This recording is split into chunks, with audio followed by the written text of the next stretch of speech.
Dennis. Que pasa Mufasa? What's up, Victoria? Hello, everybody. Thank you for hosting me. This is an absolute pleasure to be here. How the heck are you? I'm doing phenomenal this morning, and I woke up bright-eyed and blueberry, just ready to go and ready to drop some intel on the satire that I've been doing.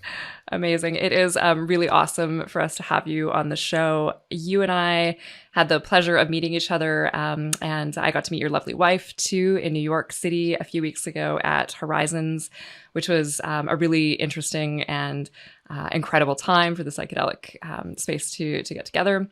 But I have to admit, I had never heard your podcast or seen any of your social content before then. But after we met, Kyle came at me pretty straight-faced and was like, yo, this guy is really funny. So I checked you out and I started binging your Instagram reels like pretty hard. And I knew right away that we just like had to have you on the podcast. So thank you so much for agreeing to join us. Absolutely. This is amazing. Thank you for having me. Cool. So before we get into Micropreneur, which I've already told people a little bit about in the intro, I would love to learn a little bit more about you and your background, psychedelic and otherwise, that led you to the work that you're doing today. So let's start there. I've been a frequent flyer for a long time, so let's set the stage. I grew up in San Diego, and I had a very traditional conservative religious upbringing in the Christian church, but at the same time, we hosted a lot of exchange students from all over the world, from places like Ghana, Venezuela, many former Soviet Union countries like Kyrgyzstan, Moldova. So I had this constant culture clash of different values and perspectives butting heads with each other all the time, and I internalized that.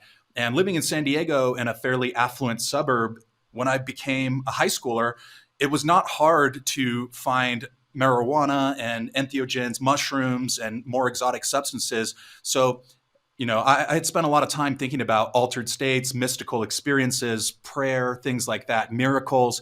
So by the time I started hearing these stories trickled out from people and from peers about the mushroom experiences they had, then naturally I gravitated towards it and I started reading more. I started reading Mark Plotkin. I started reading through Arrowhead forums. And eventually I got to a point where I said, all right, I'm going to try this out. Had a very momentous, impactful, and meaningful experience on a half-eighth, my first time when I was 17 years old.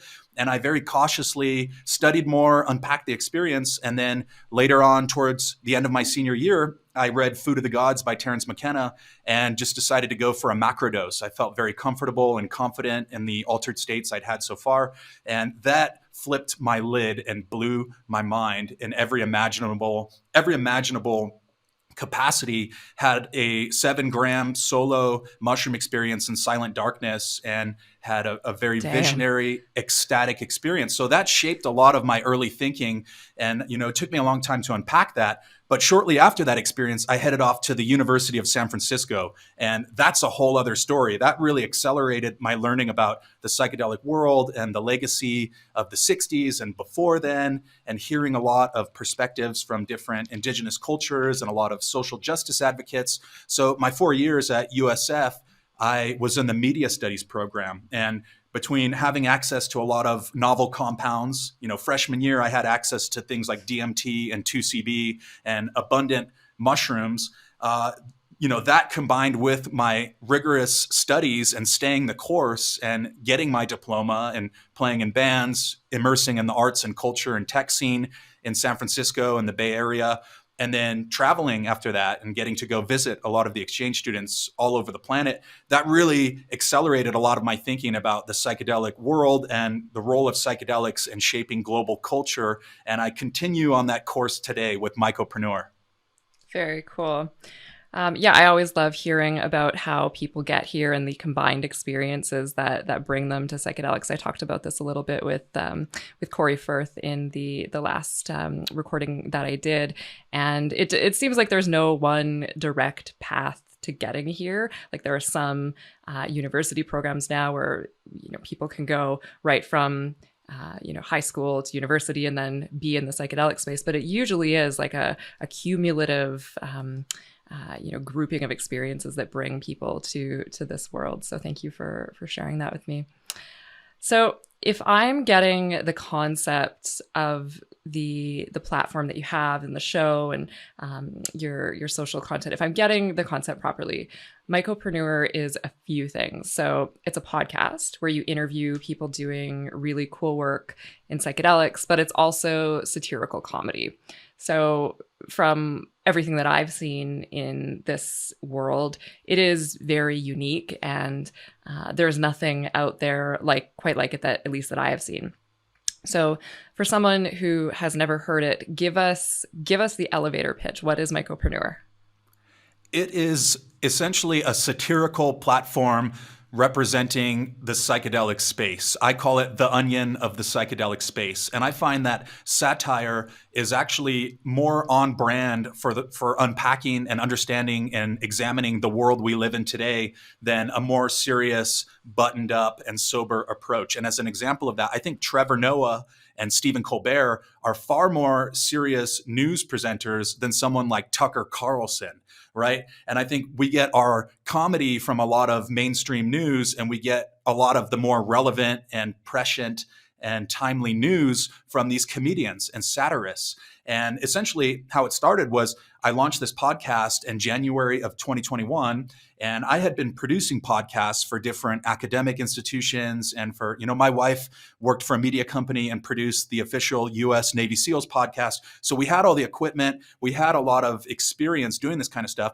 And I had a lot of personal experience with mushrooms and with thinking about these meta narratives and topics that are so timely and important today, now that mushrooms and psychedelics have arrived on the world stage in a very in-your-face way, on every major media platform on the planet that's covering it now. So through those experiences of hosting the other podcasts and producing media, a few friends who are trusted advisors to me just said, dude, you'd be really good at launching and hosting your own podcast and at talking about this, and you should jump into it. And my first podcast guest was actually a former host of Psychedelics Today, and that was Michelle Janikian, who is a friend of mine. So I interviewed Michelle. I interviewed my friend Simon, who's a therapist who's published articles on Psychedelics Today, and he's working in the psilocybin-assisted therapy industry in Portland now.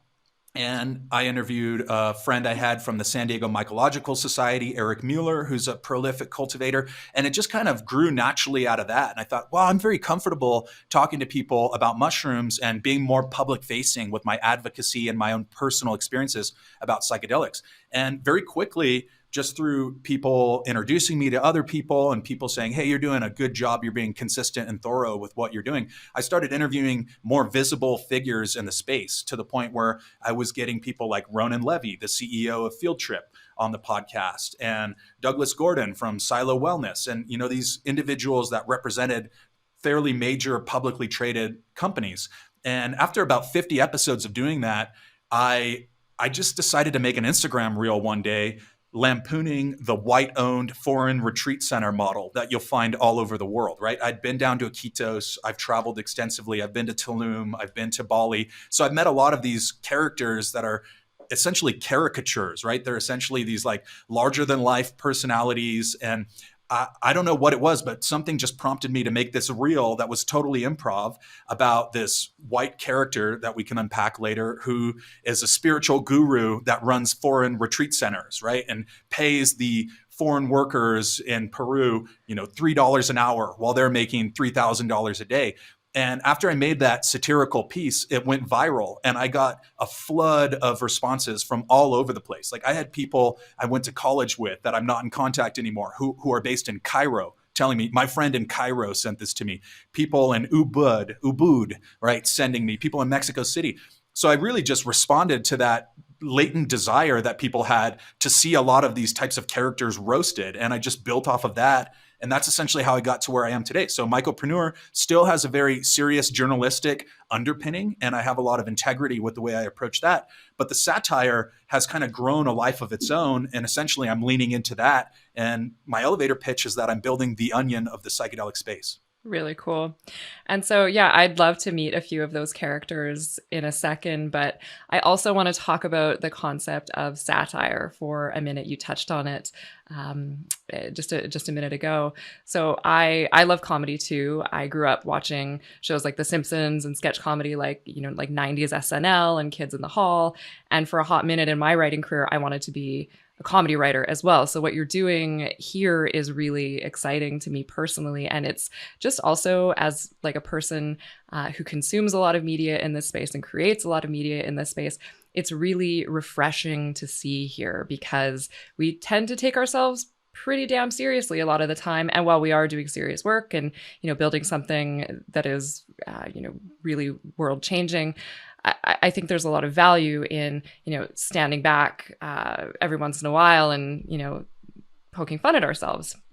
So what can you tell me about the value of satire like this in psychedelia, and why does this world that we're hanging out in need it right now? Well, I think we just live in a state of perpetual crisis right now as a society, and the psychedelic movement can't help but internalize that and reflect that. And you see this in votes like the one coming up in Colorado, Prop 122, that's really divided the community in a lot of ways. And I know people on both sides who have, essentially had falling outs, not just over that, but over all kinds of things, because we're dealing with a pressure keg, a powder keg right now of all of these underlying issues that are bubbling up to the surface and that we're having to confront collectively. And I think that even in the most serious dramas, right, in theater or in television, there's comedic relief. Example, Sure. Succession, great show. Cousin Greg, who I personally know, and I've known that guy for a long time, No but like way. he is a super important component of Succession, that you have this comedic relief to kind of break up the tension. So that's one component. The other thing I'll mention is that after doing the satire, it was really the response that drove me to do it more. And originally it was just friends of mine and people in my circle and people who had been on Mycopreneur. And then I started hearing from people outside of my circle and from people who were embedded in these large companies who started reaching out to me. And probably the most validating moment and a vote of confidence on that agenda or on that trajectory was when I was over in the Middle East earlier this year, and I'd love to talk about that shortly, but I was making a lot of content in places like Baghdad, Iraq, and in Kurdistan, and I was approaching these very serious geopolitical issues through this Hunter S. Thompson style theater of the absurd satirical lens. And I was making a lot of content across Palestine and Israel and Egypt. And I roasted the Davos crowd, right? There was like the psychedelic house of Davos. And I made this piece just ripping into them in a very as precise a way as I could while also being funny. And somebody who was at Davos from one of the major psychedelic companies reached out to me unsolicited and told me that I was super on point and that they really appreciated the lens that I brought and the perspective that I offered for this theater of the absurd that we're living in. And shortly thereafter, I was invited to publish on Psychedelic Alpha about this very concept, which was a platform I hadn't heard of at the time, quite frankly. But apparently the founder and editor had been following my work, and he reached out and said, "Hey, do you want to publish with us?" I published a piece called "The Psychedelic Community Takes Itself Too Seriously," outlining a lot of the points I'm bringing up here. And I got an overwhelming response from that. I had people from very large companies, CFOs and, the head of communications, corporate communications, people like that for large companies that started reaching out to me and saying, "Hey, we want to do more of this. We want to embrace this more," because if you go on the conference circuit, you go, on a lot of these you go to these conferences, they're fantastic. They're important. The clinical data is super important. I agree with that. All of the perspectives are important. But to me, and I think a lot of people this resonates with, there's this missing component of humor, lightheartedness, levity, and wit. You find those at the after parties a lot, but not necessarily as part of the mainstream dialogue. But I'm starting to notice as things are going more mainstream that lens of humor and satire makes a lot of these more serious topics and things like the voting and the politics and the geopolitical issues, it makes them more palatable, in my opinion and my perspective. And it seems to resonate with a lot of people. So that's essentially how I got to doing what I'm actively doing. Very cool. And so, yeah, so I guess just on that subject of, taking ourselves seriously and, not having that levity in, on the conference floors or in a lot of these, conversations that we have from a business perspective, or like, from a therapeutic lens. Um, do you think that this space takes itself too seriously, or like where's like is there a need for more balance? Like what's yeah, is your work like a response to that at all? Like what let's talk about that. Like do we need to lighten up a little bit more generally? I think so. I think when you look back historically, there's this archetype of the trickster. And the trickster is omnipresent across human cultures all over the planet. And in Native American folktales, you have the trickster taking the incarnation of characters like the coyote and the fox. And in medieval and Renaissance era Europe, you have the court jester. And these are incredibly important members of a culture and society. And in the case of the court jester, they were the only person that could deliver bad news to the king and to the houses of power without being beheaded. And if you look at a lot of shamanic cultures and shamanic tradition, the trickster is always present. There's always this level of not taking the world so seriously that you can't mock it. And there's this idea that if something's truly sacred, you should be able to mock it. You should be able to, poke fun at it and question authority. And that's essentially why I think that satire is very valuable and has a place here. And as an extension of that, looking at popular culture, there are so many important satirists in play right now. Mike Judge comes to mind, the creator of Beavis and Butthead, and more recently, Idiocracy and Silicon Valley. I think Anthony Bourdain was a satirist, right? It's this very deeply nuanced and dark humor that's very accurate and that reframes the world or frames global issues in a way that perhaps is more authentic and more relatable than the official narratives that are being peddled out. So I think that both can exist, and that I also have this underlying journalistic integrity that I try to infuse everything Mycopreneur does with. So even when it's satire, I'm trying to embed as much information and make it as relatable as possible. And that's something that people have said I'm doing a good job at. Is they say, I watch these videos and like I'm laughing my ass off, but also you're bringing up some really important points and maybe some difficult to talk about points that through the lens of satire become a little bit more approachable and a little bit more nuanced than this black and white that we always have of this person's wrong and this person's right, or this side is wrong, this side is right. So I do think it's an essential component of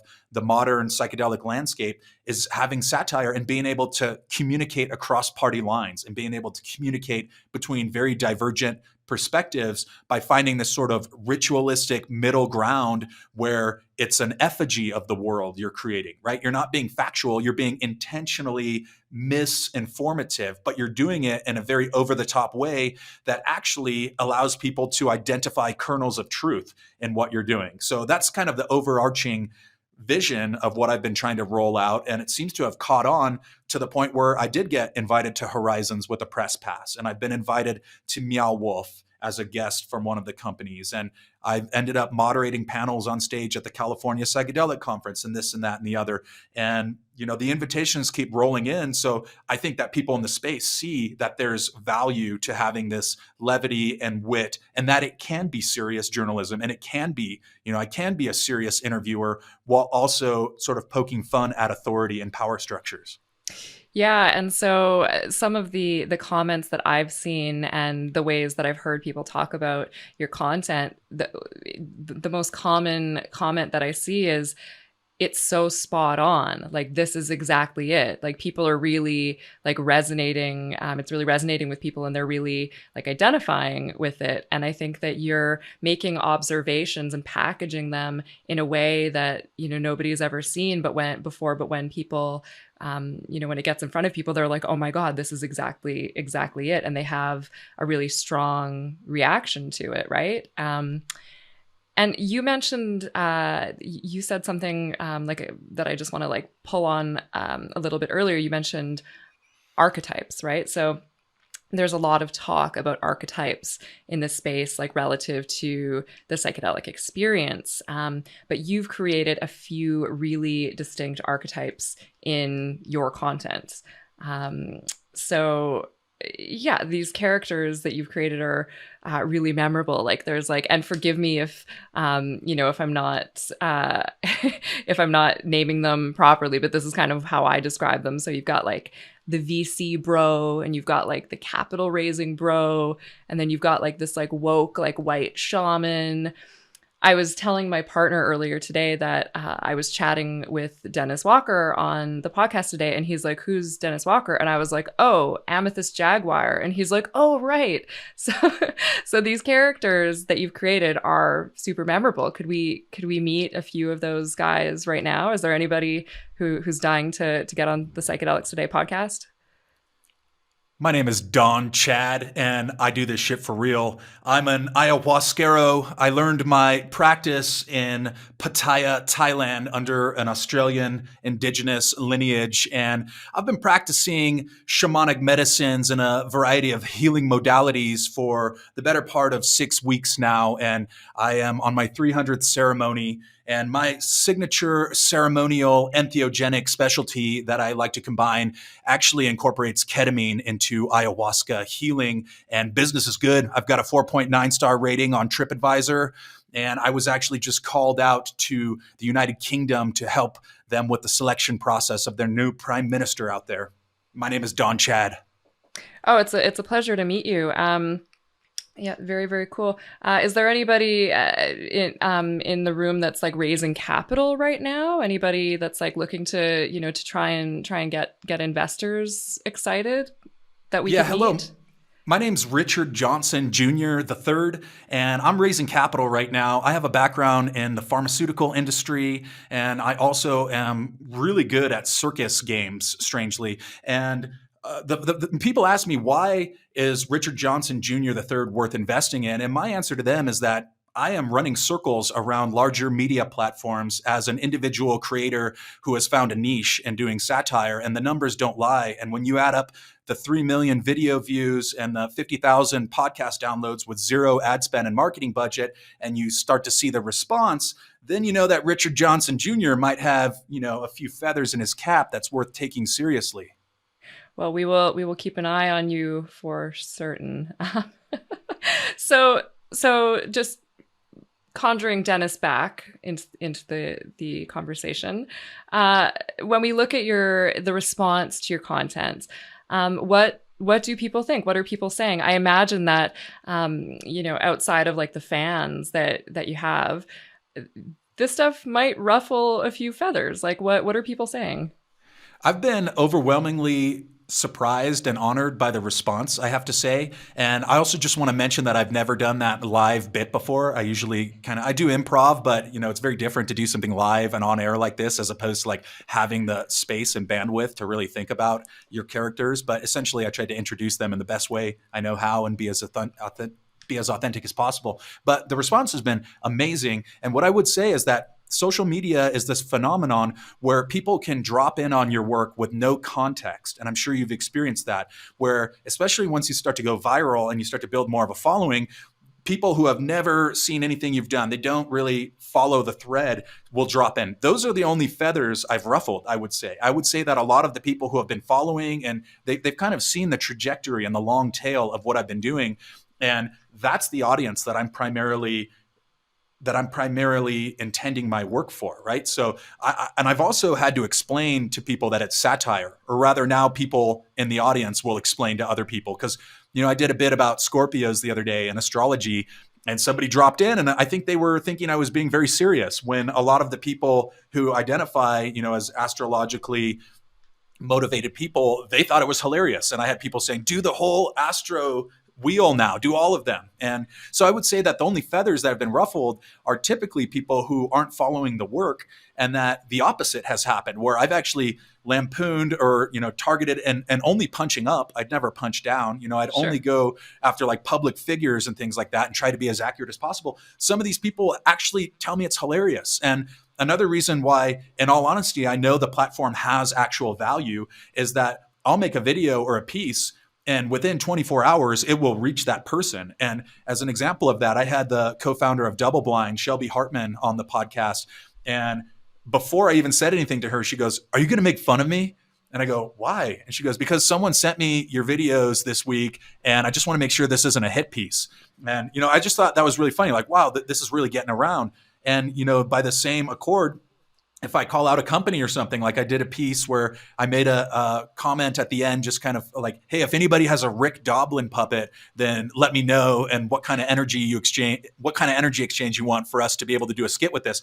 And, people from Maps reached out to me and thought it was hilarious. And so that's an example of, like, I think people can understand and appreciate that when you're approaching something and your craft is well honed and you're doing your homework and there's this popular response to it, that's essentially what's guiding the work, is trying to be as accurate as possible, as honest as possible. And I don't have animosity towards these people. Like I say, it's like South Park, right? Like South Park absolutely ripped into Russell Crowe on an episode. And when Russell Crowe was on 60 Minutes, they asked him, how did you feel about that? And he said, I thought it was hilarious. I really appreciate what the South Park team does, and I hope they never stop.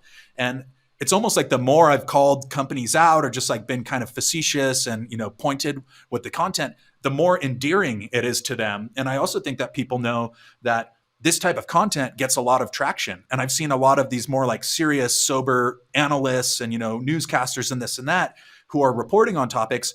And then I'll look at the view count and I'll be like, straight up, like the video that I did just got 50,000 views and your video got 2,000. So I think people recognize that, like, there is value in this as well. It's just a different form of marketing or a different form of communication that seems to be very resonant with a lot of people now who are quite tired of being marketed at in a lot of capacities. I just saw an ad by Capri Sun that really leaned into memification, and it was a well done ad. And there's a few companies that have embraced this, and there's a lot of companies that are still trying to make very traditional TikToks, very traditional marketing. And it's my opinion that doesn't translate as well over to younger audiences and to Sure. the more cynical, more digital, affluent, savvy generation that we have now. Yeah, I couldn't agree more. And it's like and I was chatting with somebody about this topic the other day. It's like every company, whether you're a consumer packaged goods company or an insurance company or, whatever it is, whatever your business is, you have to be a content marketing company, right? Because that's the way to reach people now. And I think that you've really hit the nail on the head and found a format that does connect with people in this space in a way that punches through. But I want to talk a little bit about like the theme of the show. And so it's called Mycopreneur, and obviously leans into like the mushroom business side of things, like a little bit more than other psychedelics. And so it seems too that like broadly mushrooms are having a real kind of like cultural moment right now. We're seeing them in mainstream fashion. They're huge in the nutraceutical and wellness space, and even in comedy. It seems like every stand-up comedian has a bit about mushrooms. I saw Dave Chappelle the night after you and I met in New York, and he even had a little bit in his act about them too. And so I'm wondering, like, did you kind of latch on to like the mushroom thing as something of a commentary about mushrooms being like super in vogue right now? Or is there a different reason? Or why Mycopreneur? Yeah, I've been deeply immersed in the world of mushrooms for about 15 years now. So for me, it's not a trend, it's a lifestyle. And probably about 5 years ago, I read a book called Organic Mushroom Farming and Mycoremediation by the eccentric mycologist Trad Cotter, who I've had the pleasure of meeting in Telluride. And that book absolutely changed the game for me because it was the first time I'd ever heard of mushroom materials, packaging made out of mycelium. It was the first time I've heard of mycoremediation, the potential for mushrooms to clean up plastic and oil spills. And in my other career, I do a lot of work in geopolitics, strangely, producing media, producing podcasts for Occidental College Department, the Diplomacy and World Affairs Department. So I spent a lot of time thinking about these broader global issues, right? And when I started thinking about, wow, you can make packaging out of mushrooms. Wow, you can, I started reading more about it. Wow, you can upcycle mushrooms and do myco tailoring where you're making garments. And now there's mycelium leather, right? So it just kind of dawned on me where to me, entrepreneurs drive a lot of culture, right? It's not necessarily policy. It's not necessarily industry, or sorry, it's not necessarily policy. It's the entrepreneurs, the people who are creating a product that has value, that create demand. And that's what shifts a lot of the culture. And I've been kind of following that for a long time. I was around the startup ecosystem in San Francisco.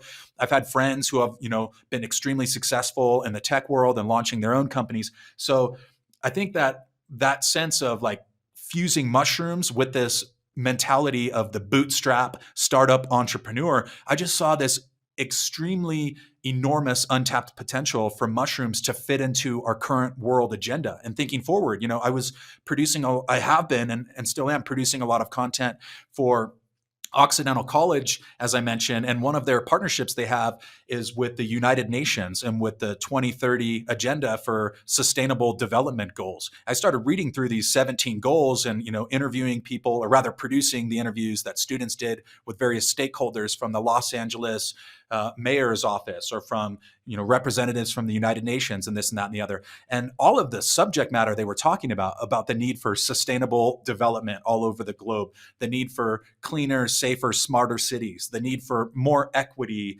across industry and across society, et cetera, et cetera. I realized that in my perspective, mushrooms filled a lot of these niches, thinking about production and thinking about, sustainability on a global level.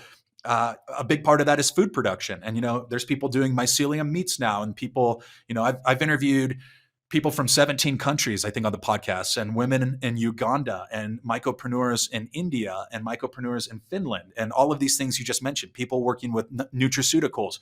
I had someone doing myco-tailoring in Australia and using fungi to clean up cigarette butts.